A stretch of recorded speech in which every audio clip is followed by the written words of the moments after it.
Okay class आज हम एक नया टॉपिक स्टार्ट करने वाले हैं इन इन continuation in the third unit. In third unit, we started with the cost of capital, and we had seen how to calculate the cost of capital in different financing decisions. In case of equities, how to come up with the cost of capital. In case of preference shares, whether they are redeemable or irredeemable preference shares. In the same case, हमने देखा कि debt funds की कैसे cost of capital को calculate किया जाता है and we had also seen the cost of retained earning. ये सब हम करने के बाद we get to know that how we can come up with cost of capital in case of the different financing decision and how we can calculate the weighted average cost of capital, which is the overall combined cost of capital of an organization given their financial structure. जो भी उनका financial structure है, capital structure है, उसके हिसाब से किस तरह से कंपनीज के कॉस्ट ऑफ कैपिटल को कैलकुलेट किया जाता है. ठीक है, ये हम ऑलरेडी देख चुके हैं. आज की क्लास से जो हम टॉपिक स्टार्ट कर रहे हैं in the same line, and this is the next discussion on the cost of capital, which is known as तो leverage analysis. हाँ जी बोले. तो कॉस्ट ऑफ रिटेन अर्निंग कब करवाते हैं? हमने cost of retained earning discuss किया है क्लास में. ओके सर, मुझे याद नहीं। हमने न्यूमेरिकल किया था, न्यूमेरिकल में हमने डिस्कस किया था. मतलब we did not discuss that cost of retained earning separately. मैंने न्यूमेरिकल में उस डिस्कस कराया था. ओके ओके, अदरवाइज ऐसा करूँगा, मैं इस पे एक न्यूमेरिकल आप लोगों को शेयर कर दूंगा. तो उसमें आप लोग एक बार you people try to calculate it. In case अगर नहीं आता है then I will discuss it in the next class. Would it be fine Manish? Sure. ठीक है, तो एक बार आप ट्राई करना, मैं उसके क्वेश्चंस आपको सेंड कर दूंगा. Leverage analysis. So we are starting with leverage analysis. This is in continuation of the cost of capital. अभी तक हमने cost of capital देखा, but साथ के साथ we need to understand the overall capital structure of a firm, right? And what can be the different repercussions of the different things which are there in the capital structure of a firm. First of all, in order to understand the leverage analysis, first I'm going to tell you the overall structure. How to calculate the sales, how to calculate the EBIT and the profits, profit after tax, because this is the leverage analysis completely based on this understanding कि आप किस तरह से एक firm के profits, operating profits को calculate करते हैं. So we all know sales के बारे में हम सब जानते हैं. Sales, for example there are some sales which are given of a firm. Sales दी गई है. अगर आप सेल्स में से variable cost, we all know the variable cost को अगर आप डिडक्ट करें, I think which you will have is known as what? This is known as Contribution. contribution. Very good. This is known as contribution. Once we get the contribution, and thereafter we deduct fixed cost. Fixed cost. Once we deduct the fixed cost, eventually what we get operating income or operating income, which is famously known as earning before interest and taxes. This is our earning before interest and taxes. Now, if you look at this equation or this calculations or the methods or a little mathematics, you can see the fixed cost has a negative bearing over the operating income. Negative bearing का मतलब है जो आपका contribution है उसमें से fix cost minus होकर आपको ऑपरेटिंग प्रॉफिट आएगा. तो higher the fix cost, if I say जितनी ज्यादा फिक्स कॉस्ट होगी उतना ज्यादा प्रॉफिट सेंसिटिव होगा. Can we say this? Yes रॉस? Yes Right. So it's very simple to understand. Higher the fixed cost in the capital structure, more sensitive would be the operating income, or we can say the EBIT, which is the earning before interest and taxes. This is the EBIT. अब इसके आगे बात कर लेते हैं. Now, we will deduct interest because it's quite possible that firm has taken what? The firm has taken the debt money, therefore firm is paying interest on it. Interest minus here. Interest जब आप minus करते हैं तो आपके पास आता है earning before taxes, EBT. This is our EBT, earning before taxes. Now we should deduct taxes from this. Taxes.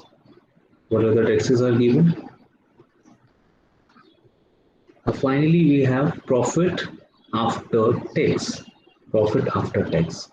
Now we need to understand what we do with this profit after tax. We are assuming that this profit after tax is divided among the shareholders, right? So this profit after tax is available to the shareholders.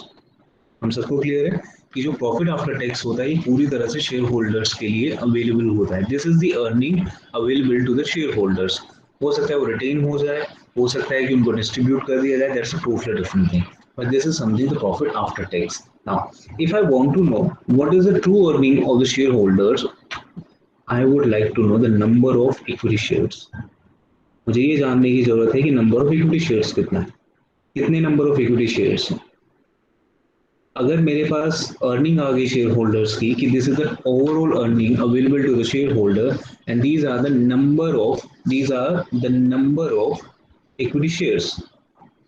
So can we say that we are in a position to calculate earning per share? Can we calculate earning per share from this method? Yes, sir. Earning per share. It's very easy to understand, कोई problem नहीं है यहाँ पर. Earning per share, earning per share, which is known as EPS.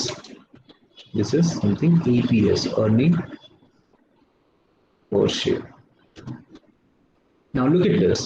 First of all, if you look at the very first part of this mathematics, जैसे मैंने बताया कि fix cost का बेरिंग है इनकम के ऊपर, क्योंकि जितना ज़्यादा किसी कैपिटल स्ट्रक्चर में फिक्स्ड कॉस्ट होगा उसे ऑपरेटिंग रिस्क माना जाता है. This fix cost, the more fix cost in a capital structure of a firm, the more firm is bearing or the firm is more exposed to operating risk, right? क्योंकि यहाँ पर सबसे बड़ी जिम्मेदारी आपकी ये हो जाती है कि आपको फिक्स्ड कॉस्ट तो कवर करना ही करना है. मान लीजिए आपने कोई बिजनेस स्टार्ट किया and the business is required a very massive level of fixed cost, right? It requires a very huge cost, which is the fixed cost. And this for the fixed cost, obviously आपका काम ये होगा कि इस fixed cost को आपको किसी ना किसी तरह से कवर करना है. If you are not in a position to recover the fixed cost, then you, your firm or your business is more exposed to operating risk. समझ आया सबको? Is it clear? Yes, Yes, sir. sir. ठीक है.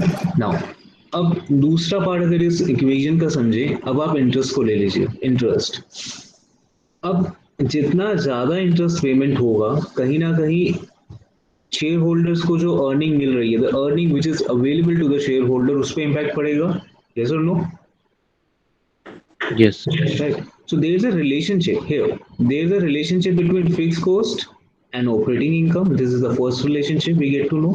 And the second relationship we can find out here, the interest and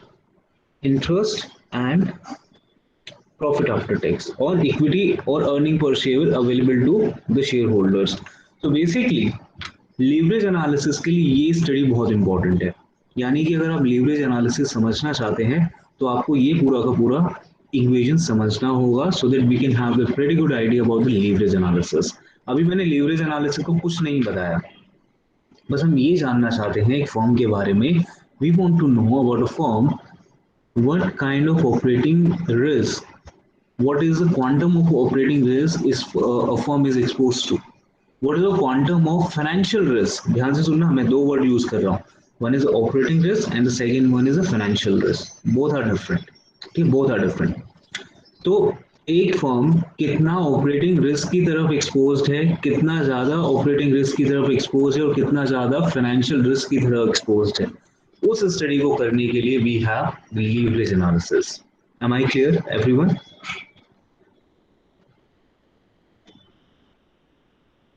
yes, Yes, बताइए।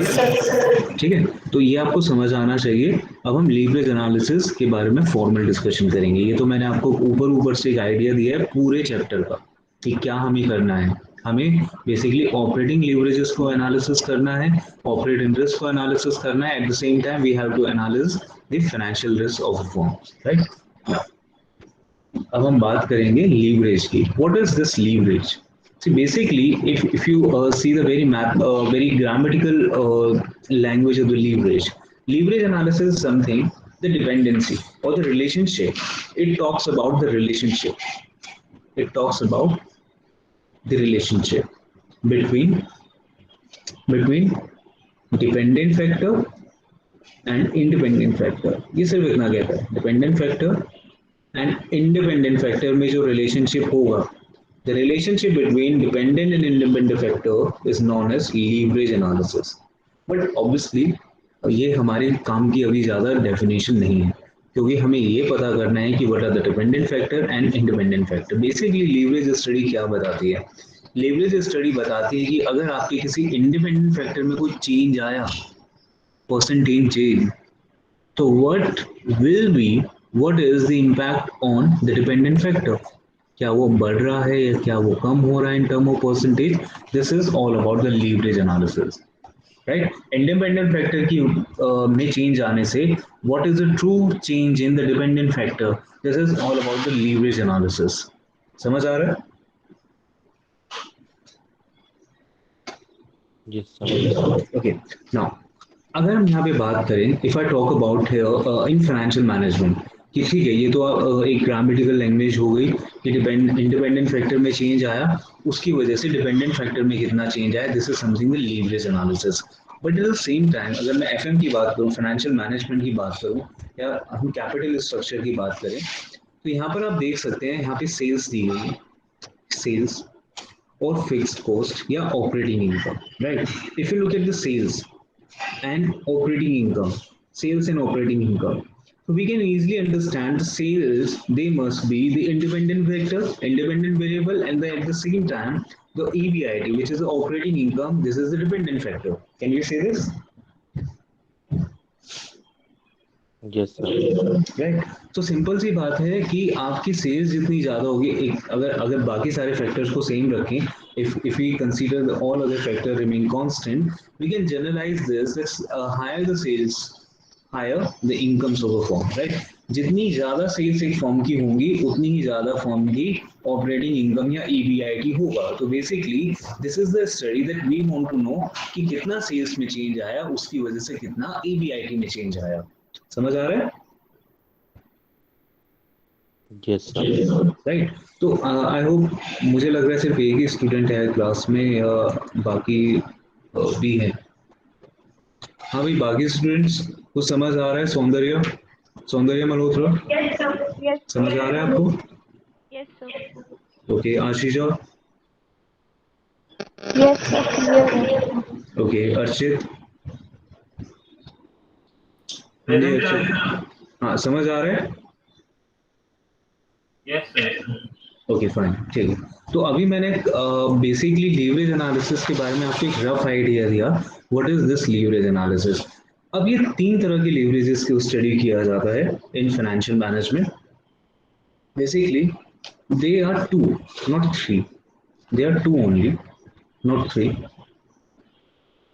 The very first leverage analysis is known as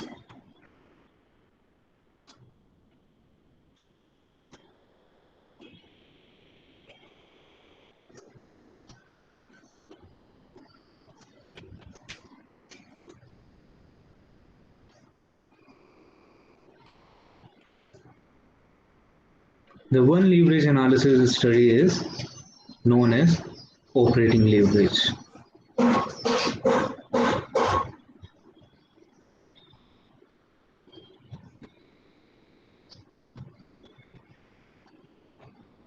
Another leverage analysis is financial leverage.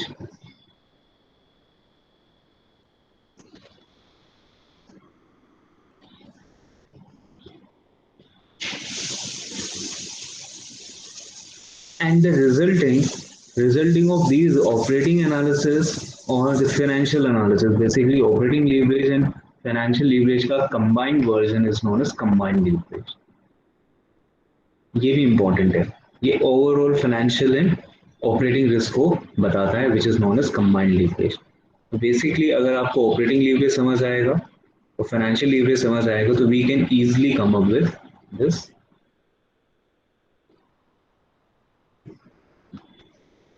ये इसी का एक outcome, right, combined leverage. ठीक है. Now we need to understand अब हमारा objective क्या है.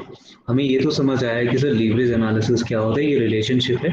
If someone asks you what is the leverage analysis, we can say the relationship between the dependent factor and independent factor. How much change in the independent factor would affect the dependent factor. The overall study of these independent and dependent factor is known as the leverage analysis. Now, this leverage analysis can be understood in two ways, which is operating leverage and the second one is the financial leverage. The resulting leverage, the combined leverage is combined leverage. ठीक है. इन दोनों का study एक साथ अगर किया जाए, this is known as the combined leverage. अब ये स्टडी एक्चुअली बहुत इंपॉर्टेंट होती है किसी भी बिजनेस की वाइबिलिटी को चेक करने के लिए, right. These two operating and financial leverage they are very very important. और ऐसा नहीं है कि ये सिर्फ हम थियरी में पढ़ रहे हैं. In reality they are very very important to understand before investing in a business. Before, if you are investing, if you want to invest in a business, first of all you would like to ask what is the operating leverage, what is the financial leverage of this business. तो अभी ये तो मैंने आपको बता दिया कि why they are important, but at the same time इसको स्टडी कैसे किया जाए, what are the technicalities of these leverages and what are the significance, if they are higher, if they are lesser in the different industry. हम सब उनकी बात करने वाले हैं अब नेक्स्ट डिस्कशन में. अभी नेक्स्ट शीट में हम उसको डिस्कस करेंगे. यहाँ तक सबको क्लियर है? Yes, sir. Okay, fine. Please take the screenshot in case if you want. Then I'll move ahead.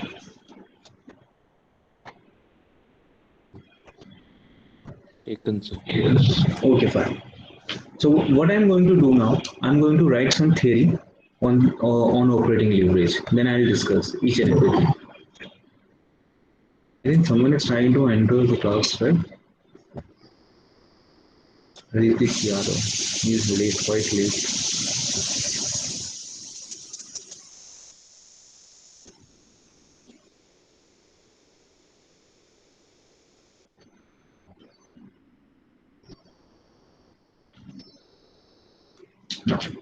So we are starting our discussion with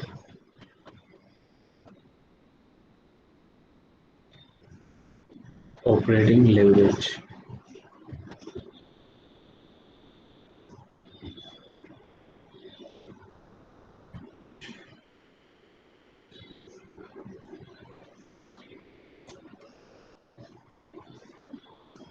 What is this operating leverage? First of all, I'm going to write a few points about the operating leverage. This operating leverage shows us OL. I'm right from now onward. I will be writing OL. Operating leverage shows the presence of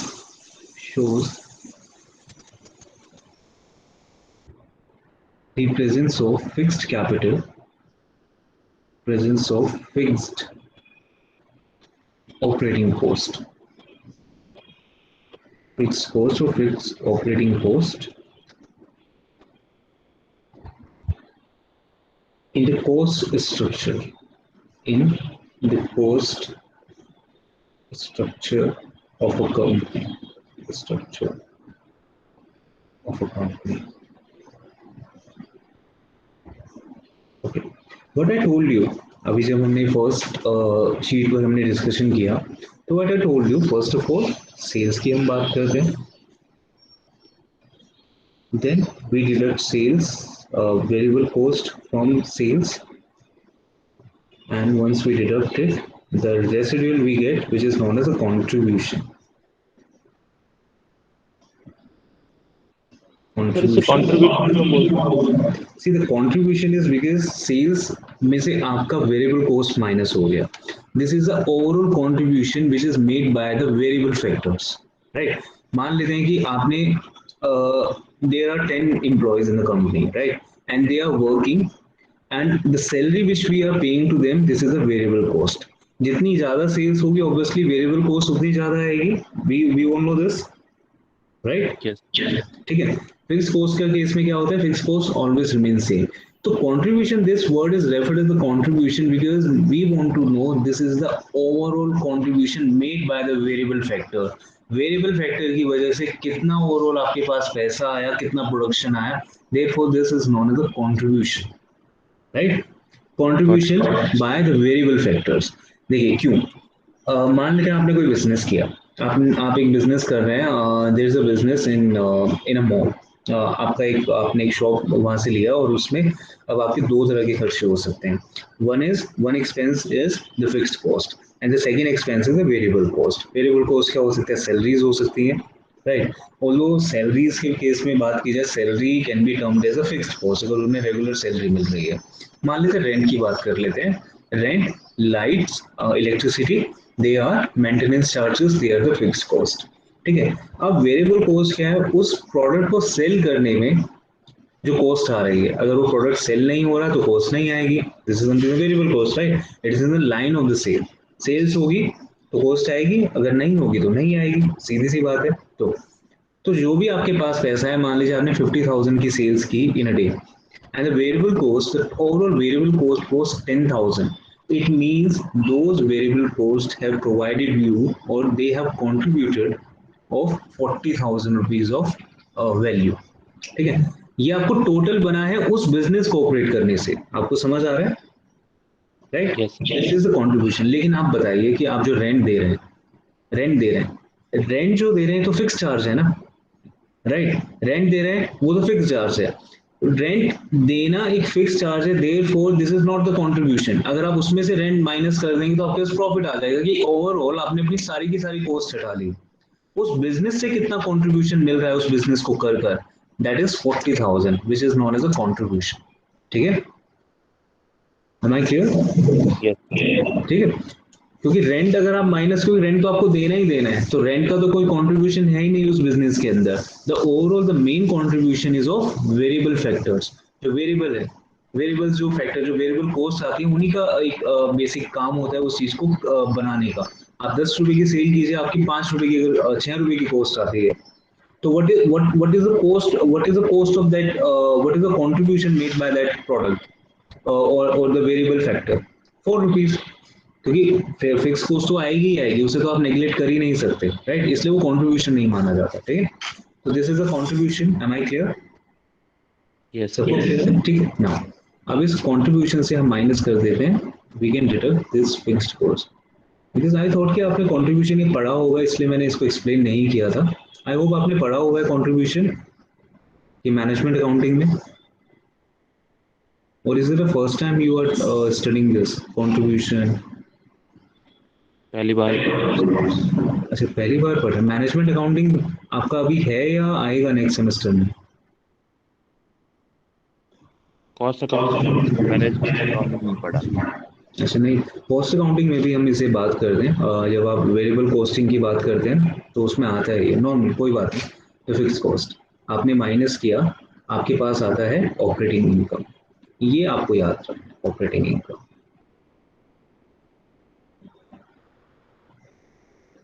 now look at this operating income. जैसा मैंने अभी आपको बताया भी था, because we have change that sheet, तो मैं इसलिए यहाँ पे आपको वापस बनाया मैंने ये वाला part. Now look at this, the presence of this fixed cost in the cost structure, the presence of this fixed cost in a cost structure, ये कहीं ना कहीं आपके ऑपरेटिंग प्रॉफिट को अफेक्ट करेगी. Answer is clear yes. Yes और no everyone? Everyone, Yes, sir. Right? जितना ज्यादा फिक्स कॉस्ट होगा, कहीं ना कहीं आपकी operating income residual, because it is a residual, जितना ज्यादा आपका फिक्स्ड कॉस्ट होगा उतना कम आपका ऑपरेटिंग इनकम आएगा. और I can say the more fixed cost, the more the sensitive is the operating income. Can we say this? Yes, sir. Right. जैसे एक बिजनेस का एग्जांपल ले लेते हैं, a very small example so that we can understand clearly what I'm trying to tell you. एक छोटा सा example है दो अलग अलग बिजनेसेस का.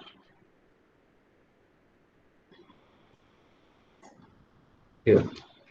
एक बिजनेस की सेल्स है, मान लेते हैं is 6 lakh. The sales The same sales are 6 lakh. Variable cost. Variable cost is also identical, which is 3.6 lakh. Here, 3.6 lakh is the variable cost. Residual is 2.4 lakh, which is a contribution. Now, fixed cost. This business has a fixed cost of rupees 1 lakh, whereas this business has fixed cost of rupees 40,000. Now look at this, operating income, which is the EBIT. EBIT यहाँ पे 2 लाख होगा और यहाँ पर कितना होगा 1.4 lakh. It's a very simple mathematics से कोई ज़्यादा मैंने अलग चीज़ नहीं बताया. I am just trying to show you कि फिक्स कॉस्ट जितना ज़्यादा है आपके कैप कॉस्ट स्ट्रक्चर में, उसकी वजह से आपका earning before interest and taxes भी अफेक्ट कर रहा है. सिंपल है क्लास? Yes, sir. राइट. क्योंकि फिक्स कॉस्ट इस बिजनेस के केस में ये इंपॉर्टेंट है. अगर आपको ऑपरेटिंग प्रॉफिट रियलाइज करना है तो आपके पास आपका contribution at least it should be at least 1 lakh. ये सब लो. बट इस बिजनेस के केस में ये रिक्वायरमेंट सिर्फ 40,000 तक है.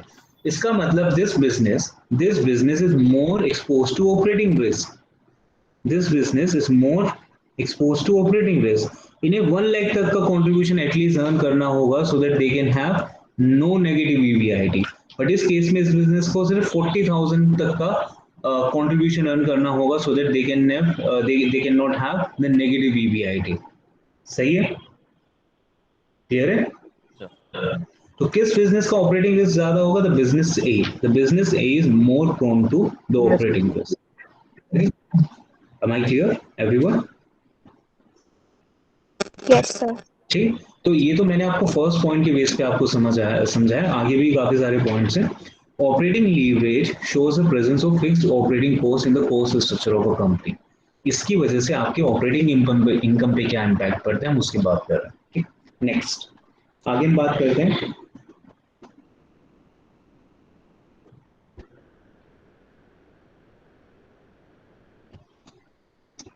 The presence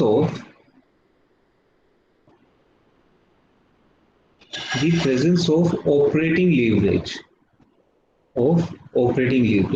When I say operating leverage का presence, इसका मतलब उस स्ट्रक्चर में, उस कंपनी के कॉस्ट स्ट्रक्चर में फिक्स्ड कॉस्ट का presence है. The presence of operating leverage within bracket I am writing it here means fixed cost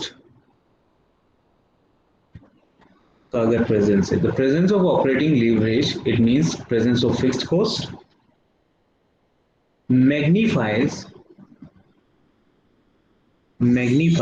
what does it magnify the effect of change magnify the effect of change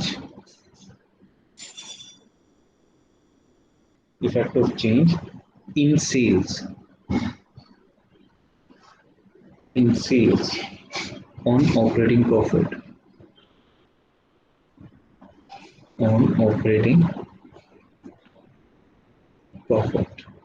मैं example से समझाता हूँ.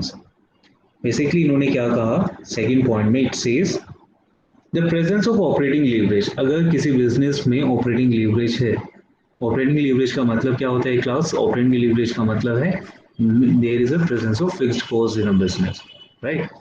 It magnifies, if there is a fixed cost in a business, it magnifies a change in sales on operating profit, right?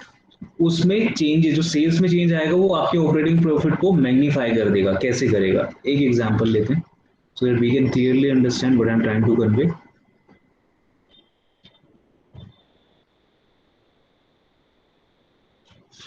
There are two businesses, business A and business B की बात कर रहे हैं. दो businesses की बात कर रहे हैं.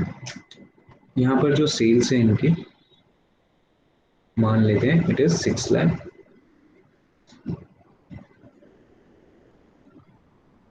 Sales 6 lakh. Variable cost is 2.4 lakh this time, and the variable cost here 2.4 lakh. contribution is 3.6 lakh. Contribution is 3.6 lakh. This business has no fixed cost. जो business A है उसके अंदर कोई fixed cost नहीं है. आप बोल सकते हैं sir, is it impossible? It is impossible. No, it is not impossible. It's quite clear. They are in business where the fixed costs may not require. You do not need a full-fledged capital structure. I mean, you do not have you may not need to bear all the fixed cost. ठीक है? तो हो सकता है कि आपकी कोई fixed cost नहीं है. तो technically हम मान रहे हैं कि there is no fixed cost. कोई भी fixed cost इस business की नहीं है. It's zero. तो EBIT और contribution एक ही तो होंगे. ये सुन लो, सेम ही तो होंगे.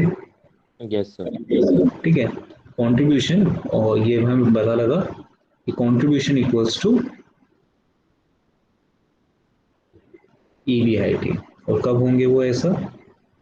इन a situation when no fixed, बिल्कुल no fixed cost.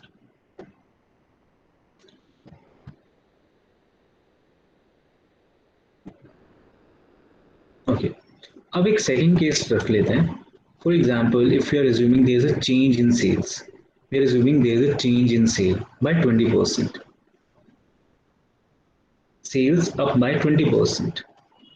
If sales up by 20%, now the new sale would be how much? 7,20,000. Yes, sir. New sales हो जाएगी अब 7,20,000.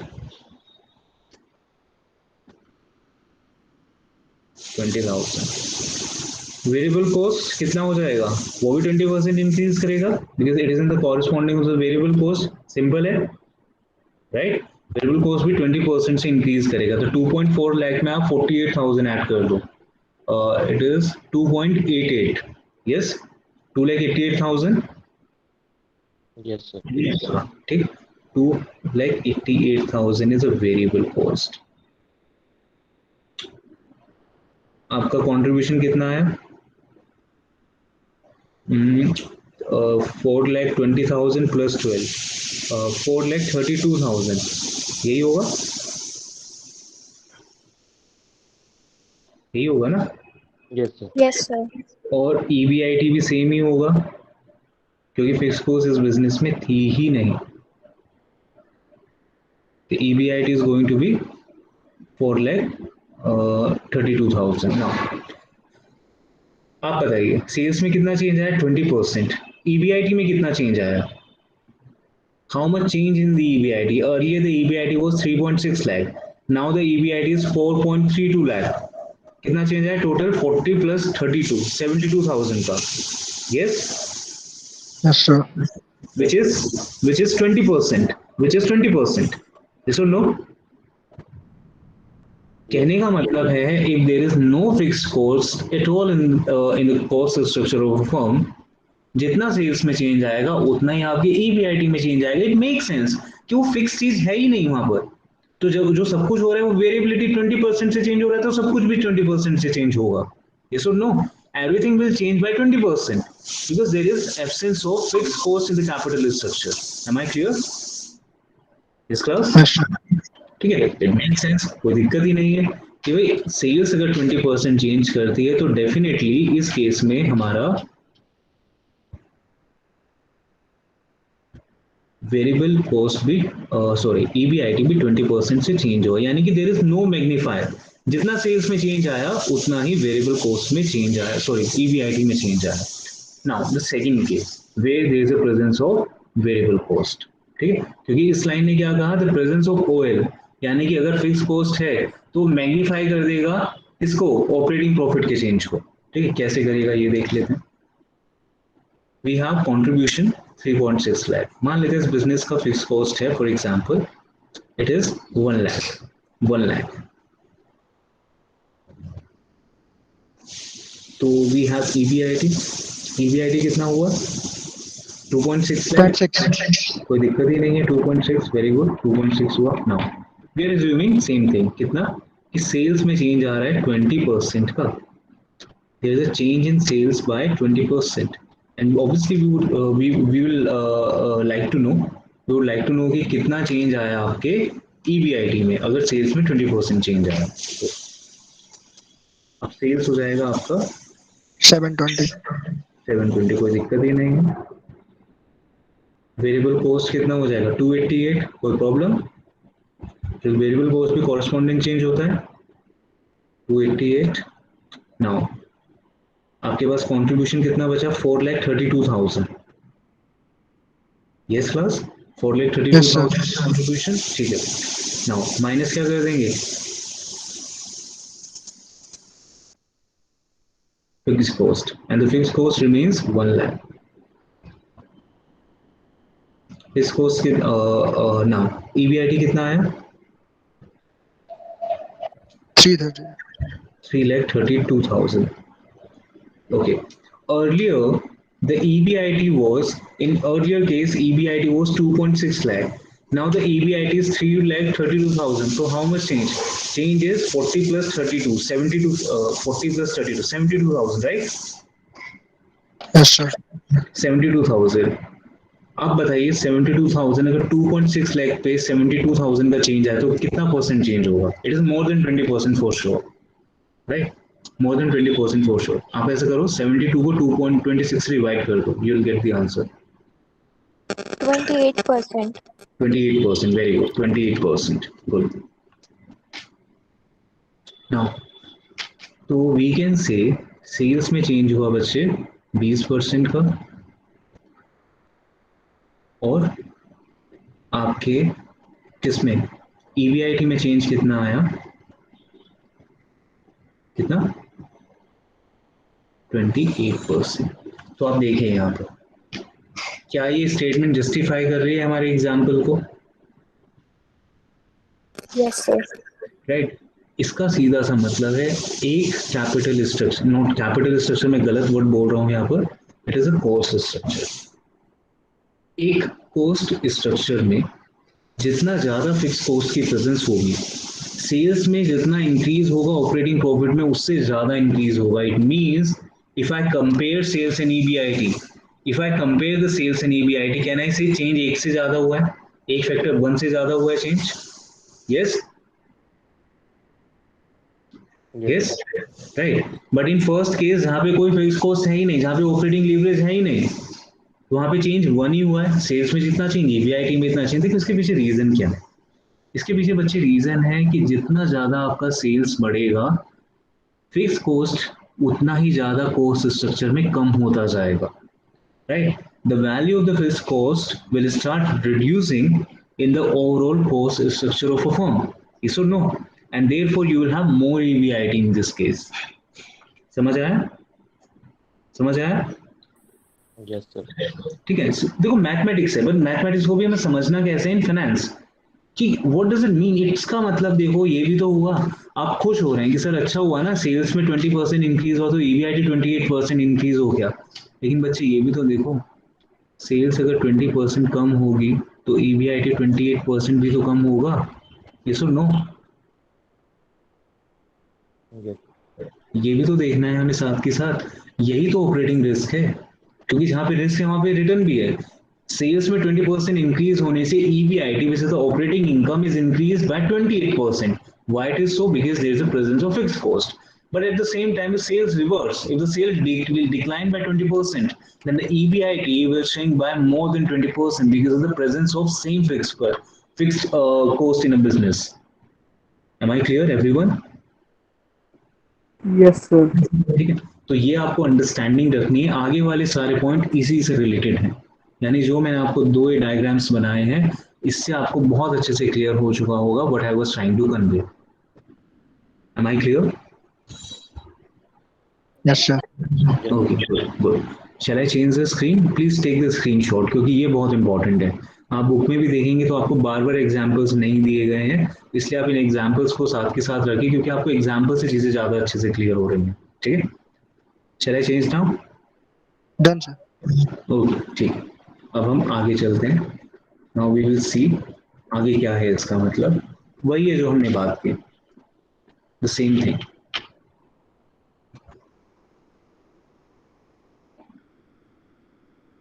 अभी कंक्लूजन में छोटे छोटे कंक्लूजन लिखूंगा, whatever learning we have got from all the first two points. First one is, can I say if there is no fixed cost? If there is no fixed cost, then no operating leverage. No operating leverage. Yes, class? Can I say this? Yes, sir. Yes, sir. Right, ये हमारा conclusion बिल्कुल सही है। कोई fix cost अगर नहीं होगी तो ऑपरेटिंग लीवरेज नहीं होगा। सेकंड, इसी के कंटिन्यूशन में means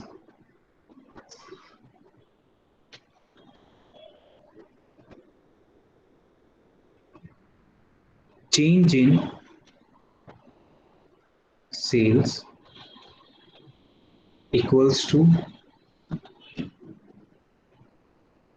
change in EBIT. Can I say this? Can I say this? Yes, sir. यही हमने देखा कि इसका Yes. मतलब ये हुआ कि जितना सेल्स में चेंज है, हमारे केस में it was 20%। Example we took there it was 20%।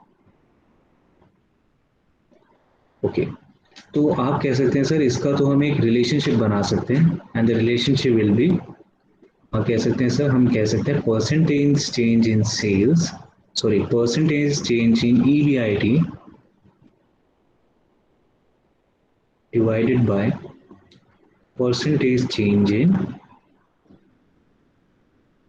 Sales. Formula बन गया ना, 20%, 20% which is 1. Yes or no, class? The value is 1. Now recall, मैंने आपको क्या बताया था लीवरेज एनालिसिस के बारे में on a very first sheet. I said leverage analysis is what? It is the study of relationship between dependent factor and independent factor. यही कहा था, यही कहा था, right? Now look at this. यहाँ पर भी तो यही हो रहा है ना, one is dependent, EBIT is dependent and sales is independent. Yes or no? Yes, sir. तो लीवरेज एनालिसिस का फॉर्मूला यही होता है। एग्जैक्ट ये नहीं होता, ये तो ऑपरेटिंग लीवरेज का फॉर्मूला है। This is the formula of operating leverage. But in general अगर आपसे कोई पूछे कि लीवरेज एनालिसिस का फॉर्मूला बताओ, तो आपको क्या कह रहे हैं? You have to consider leverage analysis is, आप पहले तो डेफिनेशन बताएंगे लीवरेज एनालिसिस की। It is a study of, और it is a study of relationship between dependent factor and independent factor. वो तो ठीक है, लेकिन डिपेंडेंट फैक्टर ऊपर आएगा नीचे आएगा, क्योंकि हम ये देखना चाहते हैं कि चेंज किस में आया है। We want to know change EBIT में कितना आया, we want to know dependent factor में चेंज कितना है, तो ऑब्वियसली उसे न्यूमरेटर में ही रखा जाएगा, राइट? तो परसेंटेज चेंज इन डिपेंडेंट वेरिएबल, समझ आया वैसे फॉर्मूला कैसे फॉर्म हुआ है? Yes, percentage sir. Change in dependent variable, percentage change in independent variable, ये फॉर्मूला है। और क्यों हमने डिपेंडेंट वेरिएबल न्यूमरेटर में रखा? क्योंकि यही तो देखना चाहते थे।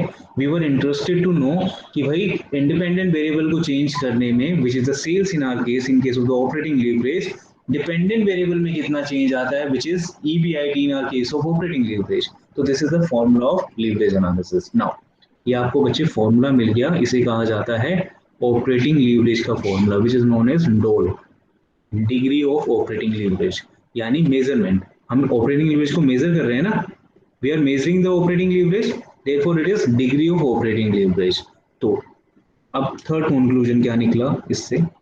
Can I say if DOL is equals to 1, if DOL which is the degree of operating, इसका दूसरा फॉर्मूला भी है, ठीक है? if the DOL equals to 1 means no fixed cost in the cost structure, Yes, sir. right? No fixed cost in cost structure of a firm, right? ये आपको बहुत याद, it is very very very important. आप MBA के exams entrance में जाएं, MCom के entrance में जाएं, तो यही पूछा जाता है normally what student do most of the time they make these mistakes in objective visions. उन्हें लगता है कि DOL 0 होगा तभी फिक्स कॉस्ट नहीं होगा, नहीं। अगर DOL 1 है इसका मतलब there is no fix cost. क्यों ऐसा है? क्योंकि whatever the change in sale you can directly see that change in the EBIT also. हमने फॉर्मूले के साथ प्रूव भी किया उसे, ठीक है। DOL 1 का मतलब समझ आया? सर DOL में D का क्या फुल फॉर्म है? What I said, degree of operating leverage, ये मेजर कर रहा है ना। अब हमने ऑपरेटिंग लीवरेज देखा क्या होता है। डी का मतलब है कि मेजरमेंट, इसका वैल्यू कितना है, what is the quantum, right. इसलिए I am saying DOL equals to 1, ठीक है, यस सर। राइट, ठीक। अब अच्छा, एक और कंक्लूजन निकला था हमारे डिस्कशन से, if DOL is more than 1, क्या मतलब था उसका? If DOL equals to more is more than 1, what is your conclusion? उसमें फिक्स कॉस्ट का पोर्शन है। बिल्कुल बिल्कुल, there is fixed cost in the capital structure. There is fixed cost in this. मैं बार बार कैपिटल स्ट्रक्चर बोल रहा हूँ लेकिन मैं गलत समटाइम आई से मिस्टेकनली, बट आपको याद रखना है cost structure is a different thing, capital structure is a different thing, ठीक है class? Yes. Yes sir. Capital structure is something what capital, ये एग्जाम्स में पूछा जाता है, ड्यू के इंटरव्यूज में तो मुझसे कई बार पूछा गया। I was in Shyamlal college, I was interviewed there in Shyamlal college, तो शाहजहाँ में था, बस लाइक ठीक है चले जाते हैं। तो they asked the very first question is this, what is the difference between the cost structure and the capital structure. To be very frank उस वक्त मुझे नहीं पता था ठीक से, थोड़ा बहुत पता था but I was not very sure about it. मुझे ये तो पता था डिफरेंस होता है। तो in second interview when it was asked in my another college in GSS इन मेरी कॉलेज, तो मुझे अच्छे से पता था। तो ये क्वेश्चन ना कहने का मतलब क्या है, ये फेवरेट क्वेश्चन है जो मैं आपको जितनी भी आपको डिस्कशन पढ़ा रहा हूँ, ये MBA level, PhD level, MCOM entrance के लिए बहुत फेवरेट क्वेश्चन है। They generally ask these questions, ठीक है। तो आप इन चीज़ों को ध्यान रखिए, अगर आप MBA के लिए भी प्रिपेयर कर रहे हैं तो sometime they ask degree of operating leverage, if it is one, it is more than one, there is a fixed cost in the cost structure of the firm. अच्छा, मैं डिफरेंस बता रहा था ना, कोस्ट स्ट्रक्चर का मतलब होता है what is the composition of variable and fixed cost in a business, ठीक है, ठीक है क्लास? Yes sir. हाँ, लेकिन capital structure means debt the upon equity. Composition of, yes, the composition of different available funds, be it the debt fund और equity fund और the retained earnings, ठीक है, यस क्लास, यस सर। ठीक है। Capital structure company के financing decision को reflect करता है, कंपनी के फाइनेंसिंग डिसीजन को, ये आपको ध्यान रखना है। तो DOL if it is higher than 1, it is more than 1, there is a fixed cost in a cost structure of a firm, जैसा हम ऑलरेडी देख चुके हैं। हमने क्या पाया, हमने देखा था percentage change in EBIT in our example was, in the second example was 28%, whereas percentage change in sales was कितना था, कितना था, 20%. 20%. So can we say this, it is almost 1.4, 1.4 ही होगा ना, 1.4 के आसपास, yes, it is 1.4, तो DOL is here 1.4, ठीक है बच्चे, यस सर। ओके ना। अब मैं इसकी और आपको कंक्लूजन्स बता देता हूँ, क्योंकि आज मैं चाह रहा हूँ कि ये इसका थियरी बैकग्राउंड कवर हो जाए, जिससे कि नेक्स्ट क्लास में हम इसका प्रैक्टिकल शुरू कर दें। वो छोटे छोटे क्वेश्चन है, थियरी कर लिया तो प्रैक्टिकल में आपको कोई भी दिक्कत नहीं होगी, you will have no problem at all, क्योंकि थियरी मैंने आपको बहुत अच्छे से कराया, मैंने आपको न्यूमेरिकल्स के साथ कराया है पूरा थियरी। तो अब एक बार देख लेते हैं, एक एग्जाम्पल लेते हैं छोटा सा, इसको सिर्फ इस तरह से लिखते हैं, there are two organization, ABC limited and second organization is XYZ Limited. One organization has DOL of 2 and the second organization has DOL of 3. Now, how would you study these operating leverage? क्या निष्कर्ष निकालेंगे, क्या conclusion निकालेंगे इनके बारे में, बताइए।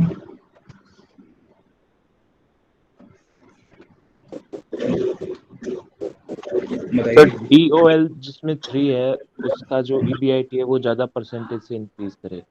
Yes, इसका मतलब कहना है सही क्लास, अगर सेल्स 1% से चेंज होता है तो ईबीआईटी 3% से चेंज होता होगा। कैन आई से this? Yes sir. Right. On the other hand, in case of the EBC Limited, if sales changes by 1%, then there's a definitely change in the EBIT by 2%. तो कहने का मतलब है जिस बिजनेस का ऑपरेटिंग लीवरेज ज़्यादा है उसमें fix cost is a major component in the cost structure. Yes और no? Can we say this? Yes So sir. here XYZ Limited is more exposed to operating risk, is more exposed to operating risk in comparison to ABC. Am I clear class? सबको समझ आया वाला point?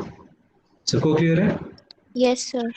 ठीक है, तो ये सब था ऑपरेटिंग लीवरेज के बारे में। आई होप कि आप सबको ऑपरेटिंग लीवरेज बहुत अच्छे से क्लियर हुआ होगा अभी तक। कुछ थ्योरी अगर रहती है तो नेक्स्ट क्लास में उस थियरीज को हम कवर कर लेंगे। ठीक है, okay. Okay. Okay, sir. Yes. अगर कोई डाउट है यहाँ तक, अगर इस पॉइंट तक किसी को कोई डाउट है, please feel free to ask. Sir screenshot लेना था लास्ट पे। Okay fine. हाँ, ये स्क्रीनशॉट एक्चुअली मैं भी रखूंगा अपने पास क्योंकि इसी से आगे कंटिन्यूशन में मुझे आपको पढ़ाना होगा कल, तो I am going to save this. Sir इससे जो प्रीवियस वाला पेज था उसका भी हाँ ले सकते हैं स्क्रीनशॉट। बच्चे, मैंने तो हटा दिया, वो आपको कहा था ना स्क्रीनशॉट के लिए। यस सर, वो बट डिलीट हो गया पता नहीं कैसे। चलो मैं कोई ओके, क्लास में से ले लूंगा आप सर। ऐसा कीजिए ना, बाकी किसी ने लिया है वो स्क्रीनशॉट इससे पहले वाला? Has anyone taken Yes, that sir. Screenshot? Okay, what's your name? Ashita. आशीषा। आशीषा, आप मुझे भी प्लीज़ वो स्क्रीनशॉट शेयर कर दीजिएगा क्योंकि नेक्स्ट क्लास में मैं कंटिन्यूशन में बताऊंगा, तो I show you something from that screenshot also. ठीक है, वो मैंने Okay, हटा दिया, sir. बस ये मैंने सेव करना है। You just send me on my WhatsApp. ठीक है, ओके फाइन। ये तो हो गया हमारा। I have my next class 11:30 पर, तो अटेंडेंस आप ले लीजिए। Who will take the attendance today? हिसाबा नहीं है आज।